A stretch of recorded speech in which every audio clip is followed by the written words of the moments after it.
Buenos días, hermanos, ¿cómo están? De verdad un placer para mí y gracias al pastor y a toda la junta directiva por la oportunidad de poder compartir nuevamente con ustedes.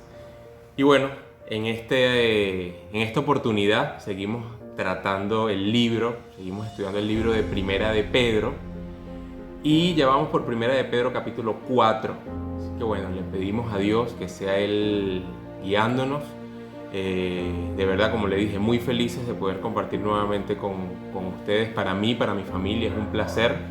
Y bueno, saludos desde acá, desde Argentina, y que Dios los bendiga a todos. Así que bueno, como les decía, le pedimos a Dios que sea Él ayudándome en este momento, que Él sabe que me preparé, sabe lo que puso en mi corazón, las cosas que me permitió leer, investigar, escudriñar, como dice la Biblia, que sea Él guiándome en medio de esta enseñanza. Así que bueno, el título que pusimos o que puse para el día de hoy, para la enseñanza del día de hoy, es Reconstruyendo el Pensamiento.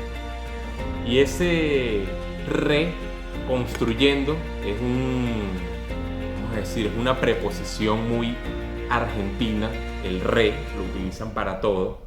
Cuando quieren exagerar algo, dicen re. O sea, tú le dices, oye, ese autobús sí pasó rápido, ¿no? Le dice, re rápido. Así que, bueno, hoy vamos a reconstruir el pensamiento. Y ya que hablamos de reconstruir, me gustaría dar un pequeño concepto acerca de lo que dice Google. Estamos en la era tecnológica, sobre lo que es reconstruir. Y Google dice que es dice que es reproducir o recordar todas las acciones y circunstancias de un hecho pasado mediante datos, declaraciones, etc., para completar su conocimiento. Y el diccionario de la Real Academia Española dice que reconstruir es unir, allegar, evocar recuerdos o ideas para completar el conocimiento de un hecho o el concepto de algo. Y de esas dos definiciones nos deja una palabra clave, que es completar. O sea, es un proceso que pasa para completar algo o alguna cosa que le falta. ¿Ok? Y eso es lo que vamos a hacer hoy.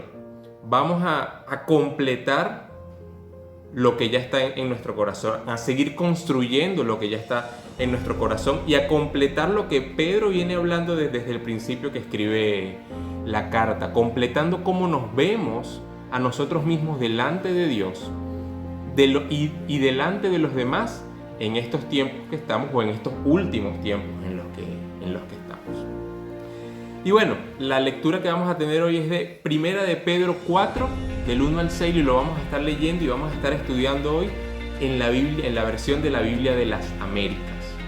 Así que leo lo que dice Primera de Pedro 4, del 1 al 6 en la Biblia de las Américas. Dice: por tanto, puesto que Cristo ha padecido en la carne, armaos también vosotros con el mismo propósito, pues quien ha padecido en la carne ha terminado con el pecado, para vivir el tiempo que le quede en la carne, no ya para las pasiones humanas, sino para la voluntad de Dios. Porque el tiempo ya pasado os es suficiente para haber hecho lo que agrada a los gentiles, habiendo andado en sensualidad, lujurias, borracheras, orgías, embriaguez y abominables idolatrías. Y en todo esto se sorprenden de que no corras con ellos el desenfreno de disolución y ultraje. Pero ellos darán cuenta aquel que está preparado para juzgar a los vivos y a los muertos, porque con este fin fue predicado el Evangelio aún a los muertos, para que aunque sean juzgados en la carne como hombres, vivan en el Espíritu conforme a la voluntad de Dios. Entonces, podemos ver que comienza diciendo, este primer capítulo de Pedro dice, por tanto, comienza diciendo por tanto, y nos viene hablando de que tenemos que sentirnos dichosos, muy felices, si nos toca pasar o padecer alguna cosa por causa de Cristo. Y este tema lo trataron la semana pasada. Permiso. Entonces, así que cuando comienza diciendo, por tanto, dice, mira, por tanto, así como a Cristo le tocó, armen también ustedes un nuevo propósito, un nuevo pensamiento. El versículo 1 en la versión de las Américas dice, armaos también vosotros con el mismo propósito. Ármense ustedes con el mismo pensamiento, con el mismo propósito, para que sea como el de Él, como el de Cristo. Y Pedro luego en el versículo 8 va a mostrar, el versículo 8 lo vamos a estar estudiando la semana que viene, pero en el versículo 8 va a mostrar que esto que estamos leyendo hoy también lo está diciendo porque se acerca el fin de los tiempos. Y Pedro escribe porque se está acercando el fin de los tiempos y por eso le da este mensaje a lo que ya sabemos, a la iglesia en Capadocia, Asia y todas estas personas. Y nosotros necesitamos y vamos a necesitar un gran compromiso con Dios para poder soportar las cosas que vienen en este siglo. Nosotros hoy en día vamos a necesitar un gran compromiso con Dios para soportar todas esas cosas que nos faltan por vivir en este siglo. Y Jesús ya había dejado esto muy claro y por eso Pedro lo retoma. Mateo lo dejó escrito en Mateo 16:24 cuando dice: cualquiera que quiera ser mi discípulo debe tomar su propia cruz y seguirme. Y Pedro les está y nos está recordando a nosotros lo mismo. Dicen, tomen su cruz si están dispuestos a pasar por lo mismo que ya Jesús pasó. El versículo 1 dice que Cristo ya padeció.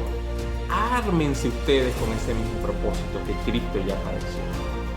Y Pedro en los versículos 1 y 2, haciendo un resumen de esos primeros dos versículos, dice, miren, quienes hayan sentido el pecado en su carne, ya está.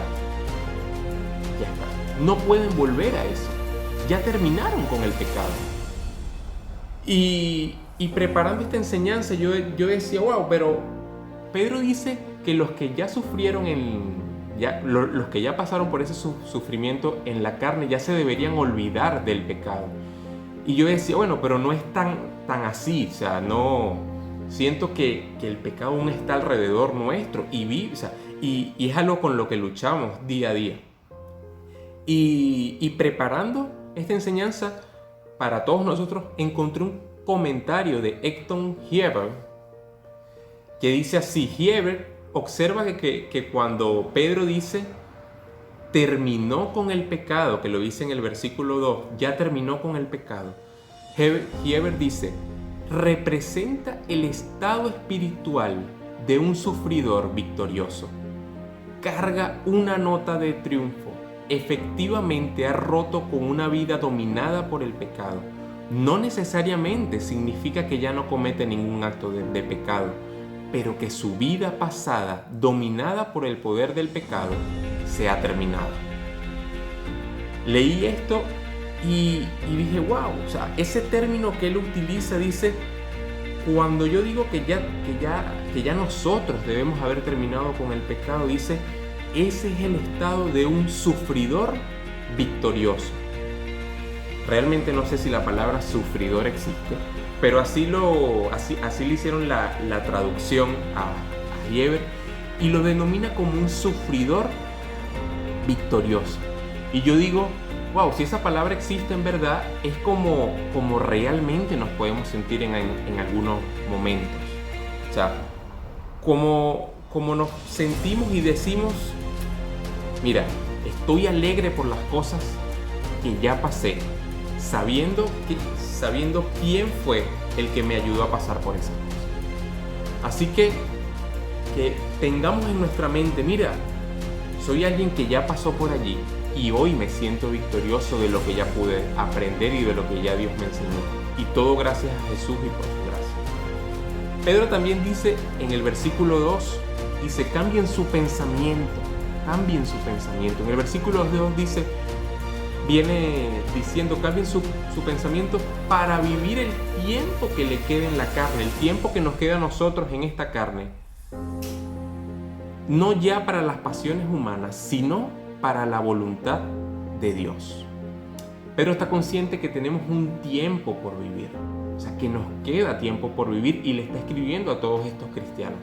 Y dice, tienen que pensar bien cómo van a vivir ese tiempo.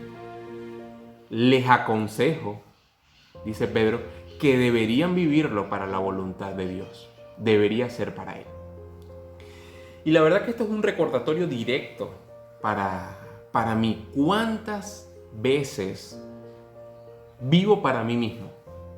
¿Cuántas veces vivo para otras cosas, pero no lo hago para la voluntad de Dios, sino que lo hago para mi propia voluntad? Y Pedro me recuerda una vez más, me dice, mira, recuerda que te queda un tiempo por vivir. Yo te aconsejo que lo hagas para la voluntad de Dios. No sabemos cuánto tiempo es, pero yo te aconsejo eso.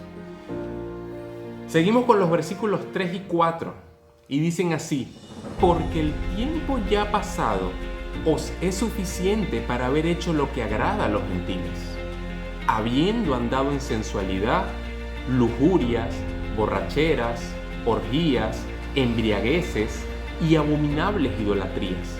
Y en todo esto se sorprenden de que no corráis con ellos en el mismo desenfreno de disolución y ocultar.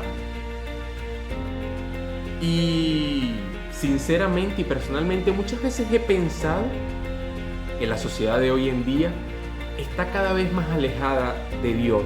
Y digo, wow, o sea, la sociedad está más alejada de Dios que nunca, con tantas cosas que salen, tantas tendencias, tantas cosas. Si me pongo a nombrar, casi que todos los meses sale una nueva.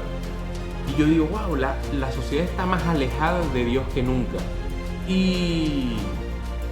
Pero Pedro les está diciendo a los cristianos de esa época, a los cristianos de hace 2000 años, que ya no deben cometer los pecados, pero son pecados que nosotros hoy vemos que están pasando y que son los que están más vivos en nuestra sociedad.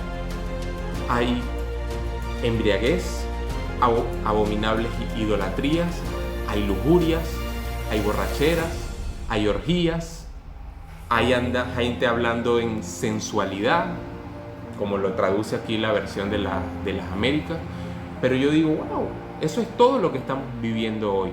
Y la gente está diciendo, no, mira, hoy es mi cuerpo, hoy es mi vida, hoy yo hago lo que quiera, nadie me puede juzgar, nadie me puede decir nada. Y Pedro en ese momento estaba diciendo, mira, vi la semana pasada que está pasando esto, y escuché que por allá está pasando esto, y esto, y son las mismas cosas que estamos pasando hoy. Así que no es algo nuevo. Por tanto, Salomón habla de que no hay nada nuevo en la tierra que llegó, ay, mire, esto es nuevo, esto nunca ha pasado, ¿no? Salomón, cuando habla en Eclesiastés, dice, mira, hay muchas cosas que ya han pasado y ya Dios se ha encargado de todas esas cosas. Y el punto central de este tiempo que quiero tener con ustedes, de compartir la Biblia, es, como ya les dije, la palabra principal es reconstruir nuestro pensamiento, reconstruir lo que ya tenemos en nuestra mente, empezar a colocar bloques nuevos, empezar a colocar paredes nuevas, cimientos nuevos. Recordemos que Jesús ya sufrió y ya pagó, de que no debemos volver atrás, que volvamos a levantar los muros que se cayeron en nuestra mente y por donde hemos dejado pasar tantas cosas, tantos pensamientos y hasta imágenes, palabras que no debieron entrar en nuestra mente, en nuestro corazón y en nuestra cabeza. Empecemos a reconstruir todo esto y a sacar las cosas que no pertenecen allí, con nuestra mente puesta en que Jesús ya pagó un precio. Pedro nos recuerda que la gente a nuestro alrededor se debe sorprender. Se tiene que sorprender y se tiene que preguntar en algún momento de nuestras vidas. Tiene que decir, wow, ¿por qué esa persona que está allí, por qué esa persona actúa así? Es lo que Pedro dice, mira, ustedes ya no andan en todas estas cosas que ya nombré. Y a los otros se sorprenden y dicen, pero si él estaba allí, ¿por qué ella no lo hace mal? Las personas tendrían que decir, ¿por qué él o ella no hace lo mismo que hace el resto? ¿Por qué no lo hace ya? ¿por qué esa persona no le da algo para los frescos al policía y ya está? Que cuando lo para el policía, el tránsito, le da algo para los frescos y ya, siguió y no pasó nada. ¿Por qué? ¿Por qué esa persona no lo hace? Y luego de que se hacen esas preguntas, luego de que se empiezan a hacer esas preguntas, hay algo que va a cambiar en la mente de esas personas, en la mente de la gente que está a nuestro alrededor. Y no los voy a meter a ustedes allí, pero yo creo que en algún momento yo he caído en esas preguntas. ¿Y por qué este no hace esto? ¿Y por qué este actúa así? Pero después hay algo que se va a activar en la mente de las personas a nuestro alrededor. Y van a decir algo así como que, ¿por qué esa persona quiere ser más santa? Como si fuera Dios mismo. ¿Acaso que se cree que es Dios? ¿Por qué esa persona actúa como si fuese superior a los demás? Está en otro nivel de santidad, está en el lugar santísimo esa persona. Y no es que debamos ser superiores a los demás, es que a los demás les molesta cuando alguien actúa correctamente en medio de los que no lo hacen. Y Pedro dice, mira, ¿saben qué? Los demás se van a extrañar de que ustedes no hagan eso y los van a insultar. La palabra que utiliza la versión de las Américas dice, ellos se sorprenden de que no corran con ellos en el mismo desenfreno y os ultrajan y los insultan, dice otra versión. Y los insultan. Y parte de esas preguntas son insultos que primero vienen las preguntas como que más suaves y dices, wow, ¿y por qué esa persona es así? Y después te lanzan, ¿y qué se cree este? ¿Que es Dios? ¿Que es santo? ¿Que es un ángel? Y quizás ustedes pueden decir, wow, sí he escuchado ese tipo de preguntas. Y sí, yo también las he escuchado. Las he escuchado afuera de la iglesia y las he escuchado adentro de la iglesia también. Cuando alguien de verdad quiere poner su corazón para Dios, quiere decir, no, mira, yo quiero cambiar las cosas que estaban mal en mi vida y quiero empezar a hacer las cosas bien. Mucha gente dice, bueno, ¿y este qué le picó? Ahora se cree santo. Cuando yo vi lo que estaba haciendo la semana pasada. Y el escritor de Hebreo nos da un buen resumen, un excelente resumen de estos primeros 4 versículos. En el capítulo 12, que son versículos que me encantan a mí, en algún otro momento ya los he estudiado y hablado. En el versículo 12 de Hebreo, en el capítulo 12, de Hebreo, de los versos del 1 al 4, dice, leo en la versión de las Américas, dice, por tanto, puesto que tenemos ustedes y yo y nosotros aquí, tenemos en derredor una nube tan grande de testigos, despojémonos también de todo peso del pecado que tan fácilmente nos envuelve y corramos con paciencia la carrera que tenemos por delante, puesto los ojos en Jesús, el autor y consumador de la fe, quien por el gozo puesto delante de él soportó la cruz, menospreciando la vergüenza y se ha sentado a la diestra del trono de Dios. Consideren pues aquel que soportó tal hostilidad de los pecadores contra sí mismo, para que no os canséis ni os desaniméis en vuestro corazón, porque todavía no en vuestra lucha contra el pecado no habéis resistido hasta el punto de derramar sangre. Y el escritor de Hebreos nos dice, mira, ¿saben qué? Tienen alrededor de ustedes tantas personas que están esperando que ustedes se caigan. Bueno, miren, quítense esas cosas que los pueden hacer tropezar. Quítense esas cosas que los mantienen estacionados y pongan su mirada en Jesús, quien por el gozo que le esperaba soportó la cruz y no le importó la vergüenza que esa cruz significaba. Sigan adelante, reconstruyan su pensamiento para que puedan avanzar.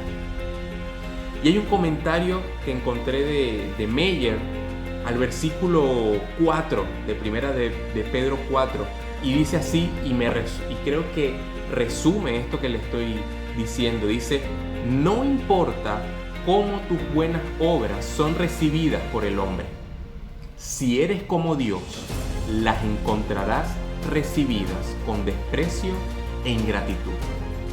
Y yo dije, claro, es verdad. Y siento que me ha tocado estar en los dos lugares, tanto recibir ese tipo de comentarios como hacerlos, y le he tenido que pedir perdón a Dios por eso. Y en el versículo, ya en los últimos versículos, en cuanto al versículo 6, dice, porque con este fin fue predicado el evangelio aún a los muertos, para que aunque sean juzgados en la carne como hombres, vivan en el Espíritu conforme a la voluntad de Dios. En cuanto a la frase que dice, porque con este fin fue predicado el Evangelio aún a los muertos.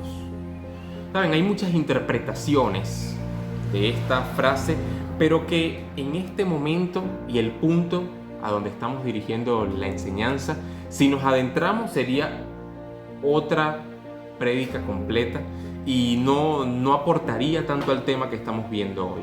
Pero para hacer un pequeño resumen, algunos hacen un enlace a lo que dijo Pedro unas frases atrás en Primera de Pedro 3:19, cuando dice que Jesús fue y predicó a los espíritus encarcelados. Y ahí también pudo haber predicado un mensaje de salvación a los muertos que fueron fieles bajo el seno de Abraham. Es una de las teorías. Hay otra que dice que es una referencia a quienes en vida escucharon la predicación del Evangelio y tuvieron su oportunidad de vivir en espíritu según Dios. Hay otros que piensan que Pedro se refiere a esa comunidad cristiana de esa época que habían muerto como mártires.